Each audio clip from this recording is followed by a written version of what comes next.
Hello, this is Mitsubishi Outlander. This particular model was actually manufactured in Japan, and we've been using these cars for about 2 years and a half. This car comes with a 2.4 liter. It does have a lot of power. It's got enough power to accelerate.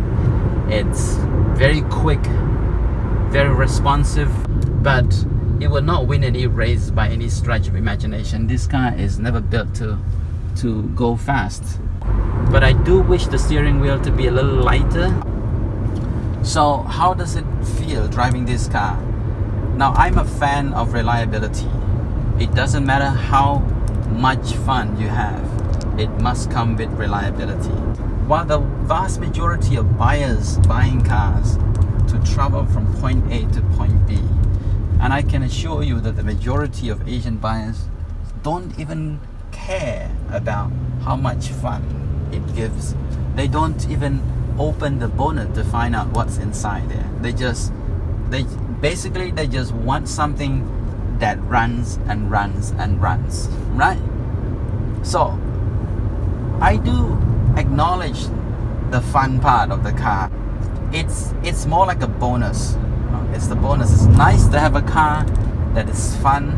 It's nice to have a car that gives you a lot of pleasure driving, but it has to work. Now, my impression of this car, I'll talk about reliability at the end of this video. Exterior, talking about the styling of the exterior. I do love the styling of the exterior. From the front part, it looks aggressive. It looks muscular. And I almost feel like this car is made for men, you know. And it's beautiful, and it stands out in the crowd. The side looks very massive. It looks like a beautiful piece of brick, chunky. From the back as well, it looks very cool to me. So overall, I'll give it a pass. It's a beautiful car. Now, interior does look quite cheap in a lot of places, but the center console, the dashboard and everything else, it looks quite nice. The door, the feeling of closing and opening the door is really cheap to me. It doesn't feel premium. It doesn't feel like 159,000 ringgit car. The seats are not that great either. They don't look very premium, and they're very flimsy, light. They look quite cheap to me.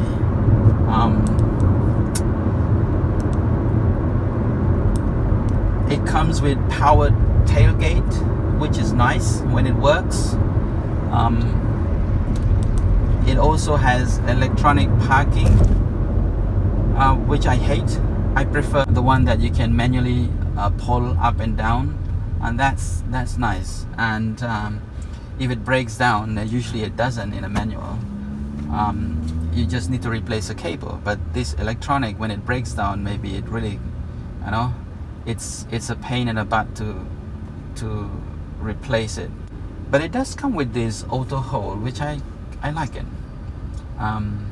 When it works, it's nice.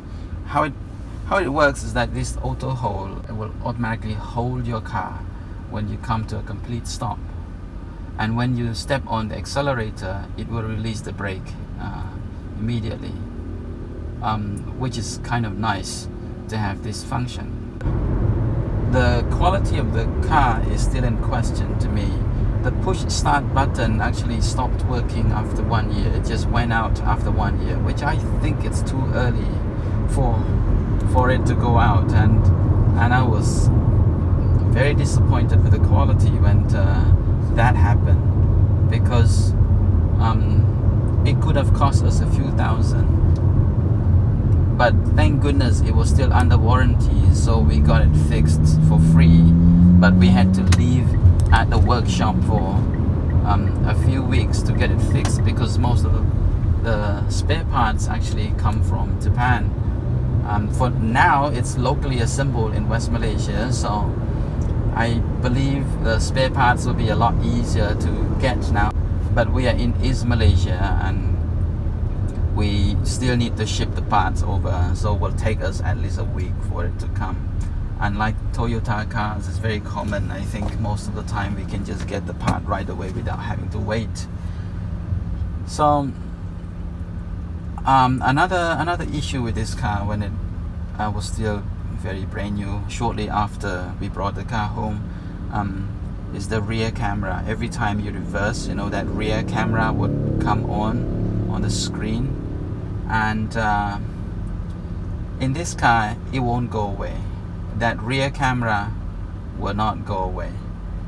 As you put in D and you drive off the car, and you can still see the view of the rear camera on the screen, which is annoying. So because of these two issues with the car after 2.5 years, the quality of this car is still in question for me, and I will rate the quality as 6 out of 10.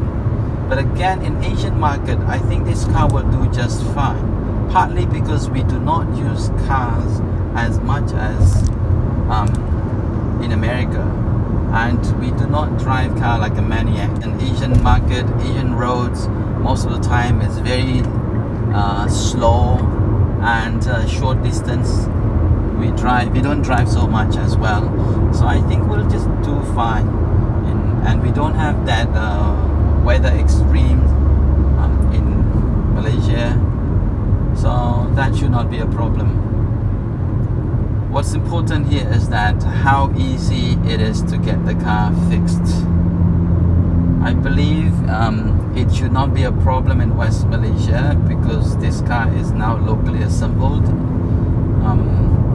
They have this complete knockdown model, but in East Malaysia it's still a problem, I think, because well, just face it, not many of these models are on the road,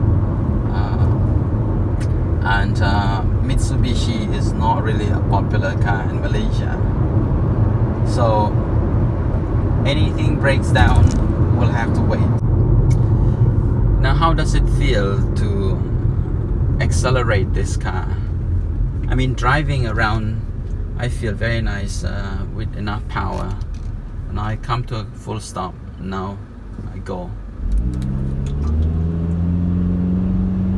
You do feel the power. The car is pulling you. Not bad, quite fast. But this car is really big, so it does feel very heavy.